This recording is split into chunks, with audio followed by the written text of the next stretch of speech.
Praise lord. దేవుని నామానికి మహిమ కలుగును గాక. ప్రియమైన దేవుని బిడ్డలారా, మరొకసారి ఈ ఆధ్యాత్మిక కార్యక్రమం ద్వారా ఈ విధముగా మిమ్మల్ని కలుసుకున్నటకు దేవుడు నాకు అనుగ్రహించిన ఈ గొప్ప భాగ్యాన్ని బట్టి ముందుగా దేవాతి దేవునికి కృతజ్ఞతాస్తుతులు చెల్లించి ఉన్నాను. అదేవిధంగా ఈ ఆధ్యాత్మిక కార్యక్రమములను వీక్షించున్న ఆత్మీయులకు మీ అందరికీ ప్రభువైన యేసుక్రీస్తు నామంలో శుభాభివందనాలు తెలియజేస్తూ ఉన్నాను. ప్రియమైన దేవుని బిడ్డలారా, దేవుని మహాకృపను బట్టి గత కొన్ని వారాలుగా బైబిల్లో ఉన్న దేవుడు కథ మొత్తం మార్చగల దేవుడు అనే అంశ సందేశాన్ని మనం ధ్యానం చేసుకుంటూ వస్తూ ఉన్నాం. ఇందులో భాగంగా ప్రియమైన దేవుని బిడ్డలారా, గత వారం గిలాదు దేశస్థుల స్థితిమంతుల్లో ఒకడైన బర్జిల్లై కుమారుడైన కిమ్హామును గురించి మనం తెలుసుకోవడం జరిగింది.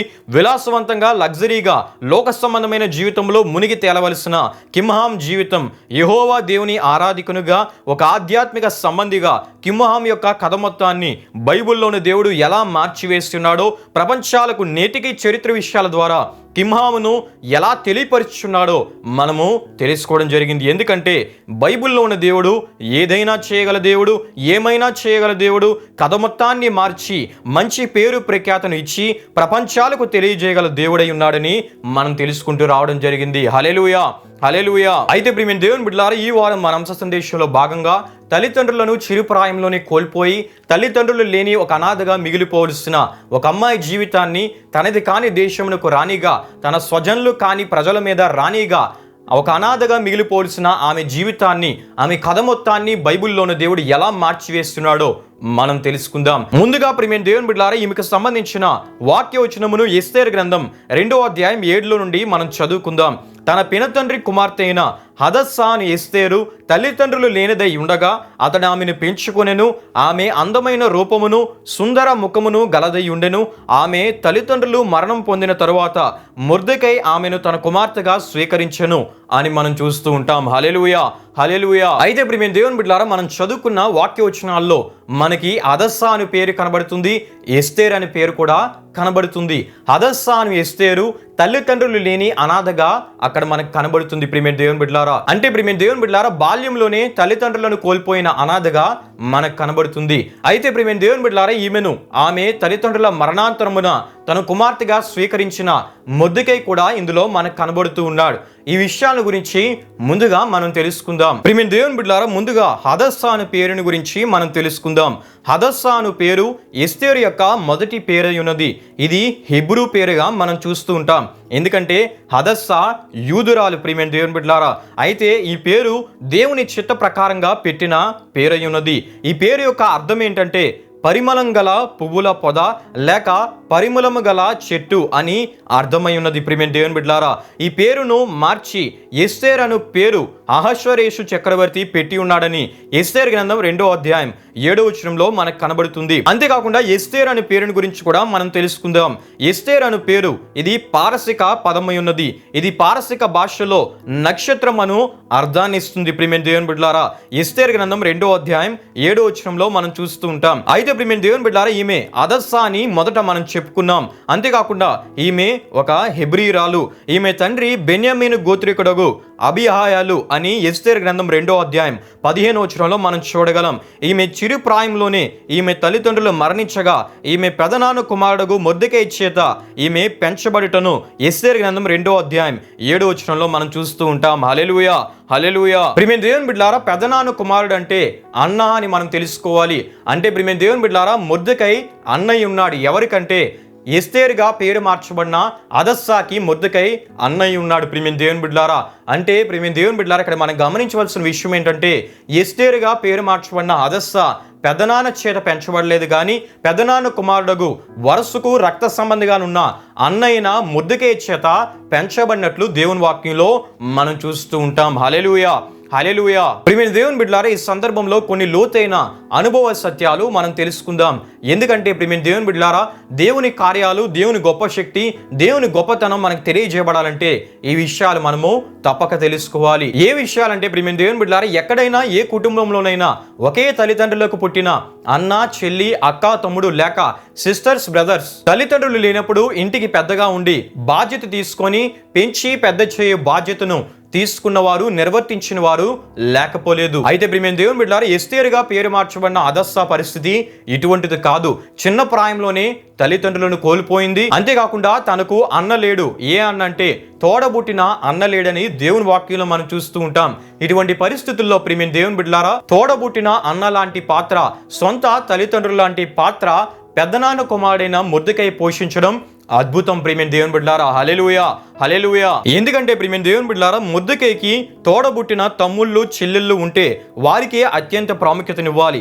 ఒకవేళ అలా ఇవ్వకపోతే సమాజము సూటుపోటు మాటల చేత నిత్యము వేధించే పరిస్థితి ఏర్పడుతుంది. ఎవరికంటే మొర్దెకైకి. ప్రియమైన దేవుని బిడ్డలారా, అయితే ఎస్తేరుగా మార్చబడిన హదస్సా విషయంలో ఇవేవి మనకు కనబడవు. కారణం, బైబిల్లో ఉన్న దేవుడు అన్ని మనసులతో పాటు, అన్ని పరిస్థితులతో పాటు, స్వార్థం చూసుకునే మనుషుల మనస్సులను తాను కథ మొత్తం మార్చాలి అనుకునే వారికి అనుకూలంగా మార్చివేసే గొప్ప దేవుడై ఉన్నాడు. హల్లెలూయా, హల్లెలూయా. ఇదే ఎస్తేరుగా పారసికపు దేశంలో పేరు మార్చబడిన హెబ్రీరాలైన హదస్సా విషయమై జరిగింది. ఎందుకంటే తన బాల్యంలోనే తల్లిదండ్రుల ప్రేమకు, ఆప్యాయతలకు, అనురాగాలకు వారు మరణించడం ద్వారా దూరమైంది.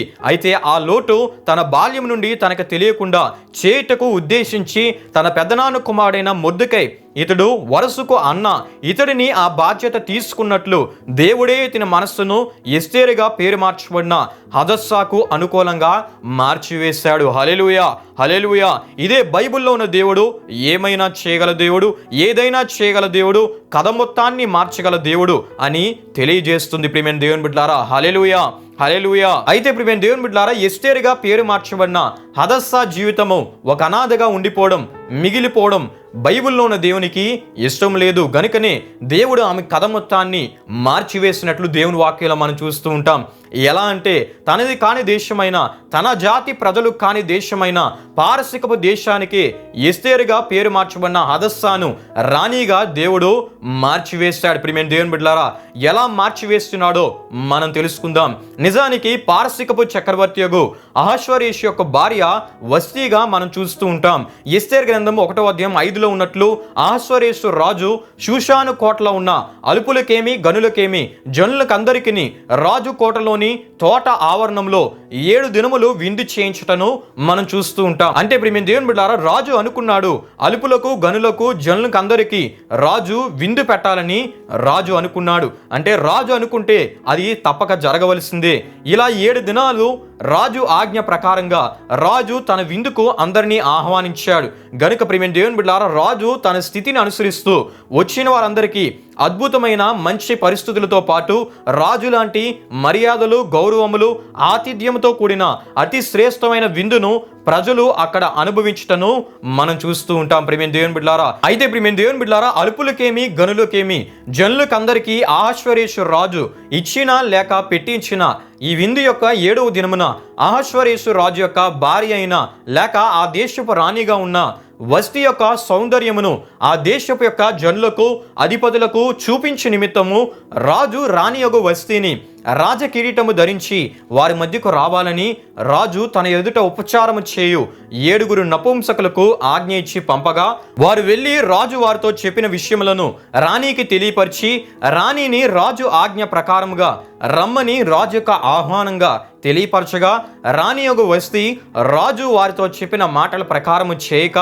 ఆమె ఉండిపోవటను బట్టి అహష్వేరోషు రాజు చాలా అవమానంగా రాజు మాటకు రాణి గౌరవమును, విలువను ఇయ్యని దానిగా తలంచి ఆమెపై రాజుకి కోపం కలిగినట్లు ఈ విషయాలు మనకి ఎస్తేరు గ్రంథం 1వ అధ్యాయం 10 నుండి 12 వరకు రాయబడిన వాక్యవచనాల్లో మనం చూస్తూ ఉంటాం. అంటే ప్రియమైన దేవుని బిడ్డలారా, ఇది సాధారణ కోపము కాదు. రాజు మాటను అవమానపరిచిన కోపం.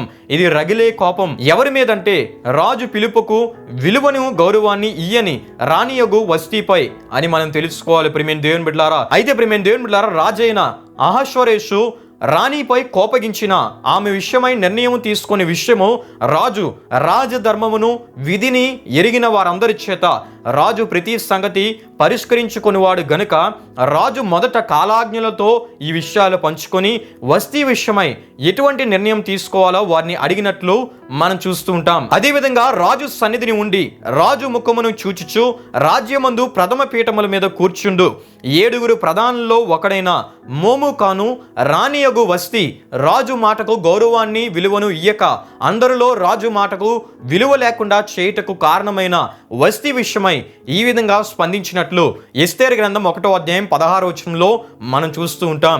ఏ విధంగా స్పందించబడ్డాడో నేను చదివి వినిపిస్తున్నాను. ప్రియమైన దేవుని బిడ్డలారా, ప్రార్థనా పూర్వకంగా మీరు వినవలసిందిగా ప్రభు పేరట కోరిచు ఉన్నాను. మోముకాను రాజు ఎదుటను ప్రధానుల ఎదుటను ఈలాగు ప్రత్యుత్తరం ఇచ్చెను. రాణి అయిన వస్తీ రాజు ఎడల మాత్రము కాదు, రాజైన ఆశ్వరేషు యొక్క సకల సంస్థానంలో నుండు అధిపతులు అందరి ఏళ్లను జనులందరి ఏళ్లను నేరస్తురాలాయను అనే ఒక పెద్ద పదాన్ని రాణియగు వస్తీ విషయమై మోముకాను వాడుటను మనం చూస్తూ ఉంటాం. ఎందుకంటే ప్రధానుల భార్యలు కానీ, అధిపతుల భార్యలు కానీ, గనుల భార్యలు కానీ, అల్పుల భార్యలు కానీ రాణియగు వస్తీనే చూస్తారు, ఆమెనే మోడల్గా తీసుకుంటారు. గనుక వారి భార్యల దగ్గర వారి మాటకు విలువ లేని, గౌరవము లేని పరిస్థితులు ఏర్పడే ప్రమాదం ఉందని తలంచిన 7 ప్రధానుల్లో ఒకడైన మోముకాను రాణియగు వస్తీ విషయాన్ని రాజు రాణి యొక్క సమస్యగా చూడక దేశ సమస్యగా చూసి రాణియగు వస్తీకి రాజు సరి అయిన బుద్ధి చెబితే గాని ఈ సమస్యకు పరిష్కారం జరగదని తలంచిన 7 ప్రధానుల్లో ఒకడైన మోముకాను రాణియగు వస్తీ రాజు ఆజ్ఞకు లోబడకపోవడాన్ని బట్టి గౌరవాన్ని ఇయ్యకపోవడాన్ని నేరంగా ఎంచడమే కాకుండా ఆమె ఈ విషయంలో నేరస్తురాలే అనే మాటను వాడుటను మనం చూస్తూ ఉంటాం. రాజు మాటకే రాణి విలువియ్యకపోతే, రాజు మాటే తిరస్కరించబడితే, రాజు లాంటి పరిస్థితే మాకును మా భార్యల దగ్గర ఎదురవును గనుక రాజ్యంలో ఉన్న ప్రతి స్త్రీ తమ పురుషులను సన్మానించాలి, వారి మాటలను గౌరవించాలి, వారు చెప్పినట్లు చేయాలంటే రాజు అందరి సంక్షేమం కొరకు ఒక బలమైన నిర్ణయం తీసుకోవాలి. అదే రాజు వస్తీ కంటే యోగ్యురాలిని రాణిగా చేయాలి అనే ప్రతిపాదనను 7 ప్రధానుల్లో ఒకడైన మోముకాను రాజు ఎదుటకు తెచ్చుటను ఎస్తేరు గ్రంథం 1వ అధ్యాయం 15 నుండి 22 వరకు రాయబడిన వాక్యోచనాల్లో మనం చూస్తూ ఉంటాం. హల్లెలూయా, హల్లెలూయా. ఇదే ఎస్తేరుగా పేరు మార్చబడిన హదస్సాను ఒక యూదురాలి కథ మొత్తం దేవుడు మార్చుటకు కారణంగా మారుటను మనం చూడగలం. కారణం దేవుడు న్యాయవంతుడు, అన్యాయంగా ఆయన ఏ నిర్ణయాన్ని తీసుకోడు. అయితే ఇంతకీ ఒక అనాథగా మిగిలిపోవలసిన ఎస్తేరుగా పేరు మార్చబడిన హదస్సా వస్తీకి బదులుగా రాణిగా ఎలా ఎంపికయ్యిందో, ఒక హెబ్రీయురాలి కథ మొత్తం దేవుడు ఎలా మార్చివేస్తున్నాడో, ఒక హెబ్రీయురాలి కథ మొత్తం దేవునిచే ఎలా మారిపోయిందో మనం వచ్చే వారం తెలుసుకుందాం. ప్రియమైన దేవుని బిడ్డలారా, ఈ విషయాలతో ఈ వారానికి నేను ముగిస్తూ ఉన్నాను. వచ్చే వారం దీని కొనసాగింపుగా మరికొన్ని విషయాలు మనం తెలుసుకుందాం. ప్రియమైన దేవుని బిడ్డలారా, ఈ కార్యక్రమాన్ని ముగింపు ప్రార్థనతో మనం ముగించుకుందాం. ప్రార్థన చేసుకుందాం. మహిమా స్వరూపైన మా ప్రభువా, జీవాధిపతి అయిన యేసయ్య, నీ ఘనమైన నామమునకు మహిమ ఘనత ప్రభావములు చెల్లిస్తున్నాం తండ్రి. బైబిల్లో ఉన్న దేవుడు, కథ మొత్తం మార్చగల దేవుడు అని అంశ సందేశంలో ఈ వారం ఎన్నో విలువైన విషయాలు మేము ధ్యానం చేసుకున్నటకు మీరు ఇచ్చిన కృపను బట్టి నీకు స్తుతులు చెల్లిస్తున్నాం ప్రభువా. వీక్షించిన ప్రతి ఒక్కరిని మీరు దీవించండి, ఆశీర్వదించండి. వారు వీక్షించడమే కాకుండా అనేకుల విశ్వాసాన్ని బలపరిచినట్లు అనేకులకు ఈ కార్యక్రమంలో పరిచయం చేయవారుగా నీ చిత్తంలో వారిని మీరు వాడుకోమని వేడుకుంటున్నాను తండ్రి. వీక్షించిన వారి ఆత్మీయ జీవితాలను మీరు దీవించండి, వారి విశ్వాసాన్ని మీరు బలపరచమని వేడుకుంటున్నాను తండ్రి. వచ్చేవారు మరికొన్ని విషయాలు మేము ధ్యానించబోచున్నట్టుగా నీ ఆత్మ సహాయాన్ని, నీ ఆత్మ జ్ఞానమును మీరు మాకు దయచేసి నడిపించి ఈ అంశ సందేశం ద్వారా నీ నామానికి గొప్ప మహిమను తెచ్చుకోమని యేసు పరిశుద్ధ నామంలో అడిగి వేడుకుంటున్నాము తండ్రి. ఆమెన్. యేసు రక్తమే జయం, ప్రవేశ రక్తమే జయం. ప్రవేశ రక్తం సంపూర్ణమైనది, అపవాది క్రియలకు అనంత నాశనం కలుగునుగాక. ఆమెన్.